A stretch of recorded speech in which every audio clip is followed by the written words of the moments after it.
Muchísimas gracias por la invitación. En nombre de mi organización, CETERA, la Confederación de Trabajadores de la Educación de la República Argentina, y también como Mesa Nacional de la Central de Trabajadores Argentinos y Argentinas, señalar algunas cuestiones. Primero, ¿en qué contexto se dan estos proyectos de ley? No en cualquier contexto.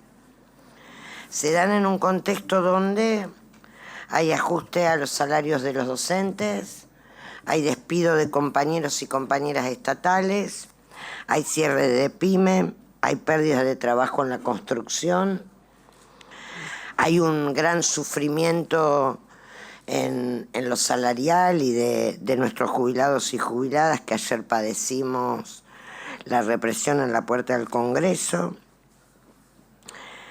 Hay pibes y pibas de las escuelas que tienen hambre y siguen sin llegar los fondos para comedor y copa de leche.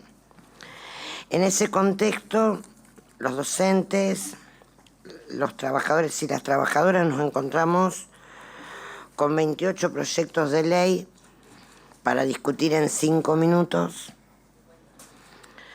Hay solo uno que es a favor de los trabajadores, 27 son en contra.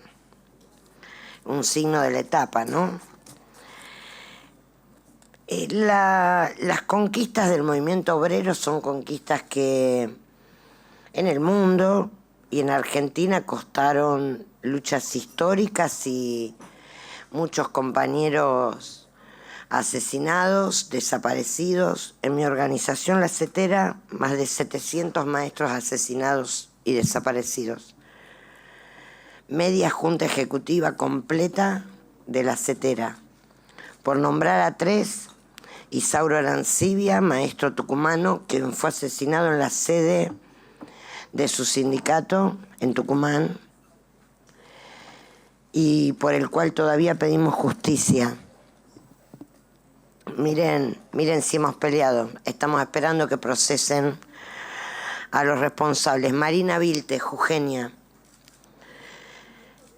todavía asesinada, primero encarcelada, desaparecida y luego asesinada. Eduardo Requena, cordobés, asesinado por la dictadura. Cada una de las peleas que nosotros dimos a lo largo de la historia, el movimiento obrero en su conjunto, costó muchísimo trabajo. Yo quiero remarcar que estos proyectos de ley tienen un fuerte contenido clasista,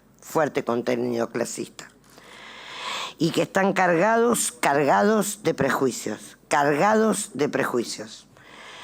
Estos proyectos de ley nos hablan del límite del mandato que no se le pide a los diputados y a las diputadas, límite de mandato que no se le pide a los jueces de la Corte Suprema, límite de mandato y cupo de género y juvenil que no se le pide a la Corte Suprema. Yo quiero comentar que en nuestra organización, la CETERA, y en la CTA, el cupo de género es anterior a la regulación del Congreso, muy anterior. Incluso el 30% es anterior a la conquista positiva que tuvimos las mujeres, muy anterior. Y las mujeres somos orgullosas portadoras de esa historia porque tenemos muchas mujeres, Mari Sánchez, Marta Maffei, Estela Maldonado, que honran nuestra historia y nuestra línea. Cupo de género y cupo juvenil.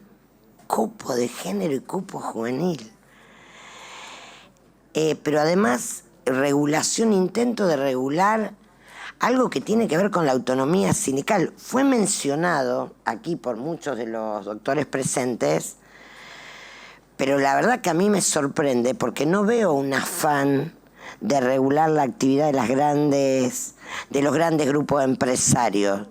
No hay una ley que pretenda regular a la Unión Industrial Argentina, a la sociedad rural y a la sociedad de banco. Ahí no hay cupo de género, no hay límite de mandato y no hay cupo juvenil. Ninguna de esas cosas. Con algunos ministros de educación de las provincias tampoco hay cupo de género. Tampoco se pide que sean docentes para ser ministros de educación. Pueden ser ingenieros, tener cualquier edad y y no saber nada de educación. También se pide para los sindicatos, se mete en cómo nosotros definimos en nuestras asambleas, porque yo no sé si saben que las asociaciones sindicales tenemos leyes, nos basamos en normas que cumplimos, asambleas, estatutos, leyes que nos llevaron muchos años pelear, muchos años. Si se paga una cuota solidaridad o se define una cuota solidaridad, y sobre eso hay distintas concepciones en el movimiento obrero, se vota en una asamblea. Se vota en una asamblea, lo votan los trabajadores y las trabajadoras. Los salarios de los diputados también se votan en la Cámara de Diputados. Y los trabajadores no opinamos, la verdad. Ni siquiera la composición, el cupo, la duración de los mandatos. Hay una autonomía sindical y hay leyes que se tienen que cumplir. Miren, nosotros venimos de presenciar la discusión de la ley de esencialidad educativa y no fuimos convocados ni 5 minutos a hablar. Acá hay diputados presentes que estuvieron el día que nosotros pedimos hablar antes de que se tratara y nos negaron la palabra.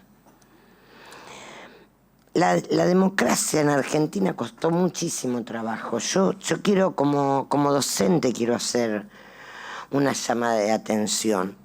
Hay vidas que se perdieron, hay compañeros y compañeras del movimiento obrero que fueron las principales víctimas de la dictadura militar, porque esa dictadura venía con un modelo económico como lo viene el proyecto político de Javier Milei.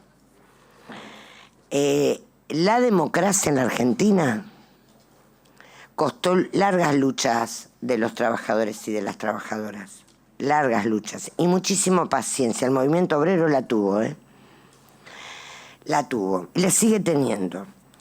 Ahora, que se viole la ley de asociaciones sindicales en el artículo 5 y en el artículo 30, que se nos pretenda decir, a pesar de que nos voten, a pesar de que en nuestros sindicatos tengamos listas y democracia sindical y derecho a la participación, y que en nuestro sindicato pueda participar cualquier persona sin ningún requisito restrictivo para elegir autoridades, y que en nuestros sindicatos se roten las autoridades como eso sucede habitualmente tanto en las provincias como a nivel nacional.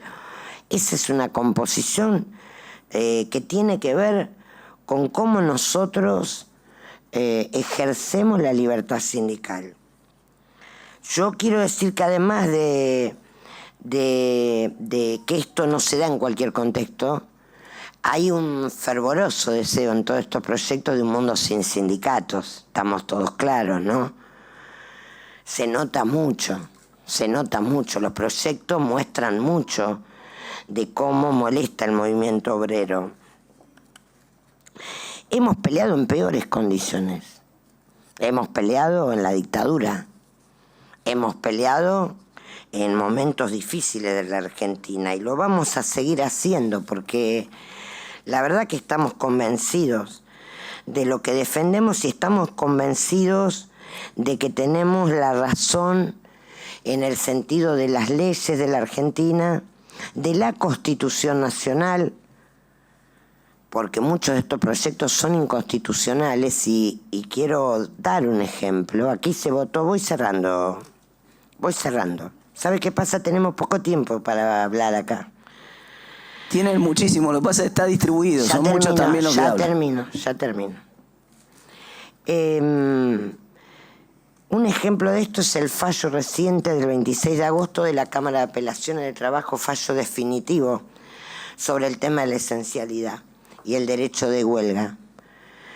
Y realmente muchos de estos proyectos que se pretenden tratar acá son inconstitucionales. Violan no solo la Constitución Nacional, la Ley de Asociaciones Sindicales, sino también los pactos y los convenios sobre libertad sindical de la OIT. Y me parece que esto es algo que nos tiene que llamar a la reflexión. Quiero decir 2 cuestiones más para finalizar. Una es sobre la declaración jurada de bienes. Miren, diputados, diputadas, yo soy dirigente de un sindicato docente, soy santafesina, me conocen demasiado en el lugar que vivo, no tengo casa propia, no tengo auto. Declaración jurada lleno todos los años. Cuando la lleno me da vergüenza porque pienso en otras declaraciones juradas de otros que ni siquiera las presentan, que las deberían presentar. Vivo como cualquier maestra a las que represento, peor que algunas incluso. Y la verdad que esto de meter todo en la misma bolsa es lo mismo que hacen algunos con la política. Y es un mal ejemplo. No todos los políticos son iguales. Hay políticos y políticos, jueces y jueces. Y me parece que en ese sentido hay que ser muy respetuoso de la institucionalidad, porque a los dirigentes sindicales los vota la gente. Les pueden gustar más o menos, pero a nosotros nos eligen. Nos eligen. Y tenemos el derecho de llevar adelante nuestra actividad cumpliendo con las leyes que regulan nuestro trabajo. Por último, quería señalar que me comentaban otros compañeros que algunos de los fundamentos de los proyectos hablan del desprestigio de los sindicatos. Yo tengo acá, que después si quieren se lo puedo mandar, presidente de la comisión, una encuesta de Surban Córdoba, reciente, que habla de que el número de conocimiento y de apoyo a los sindicatos es más alto que el Congreso de la Nación, que el de la Justicia y que el de los periodistas. Digo porque hay encuestas y hay encuestas, ¿vieron? Entonces, para mucha gente que quiere un mundo sin sindicatos, los sindicatos seguimos siendo importantes, porque peleamos en la calle, porque defendemos derechos, porque en nuestro caso defendemos a los chicos y a las chicas de las escuelas mucho más que muchos que gobiernan, que ni siquiera les importa que llegue la comida del comedor, de la copa de leche, el guardapolvo, el libro y la zapatilla. Y si queremos dar una discusión en serio sobre la crisis de la representación, la política se debería hacer cargo, porque hay una gran crisis de representación en la política y no veo muchos proyectos de ley sobre eso. Muchas gracias. Gracias, Sonia.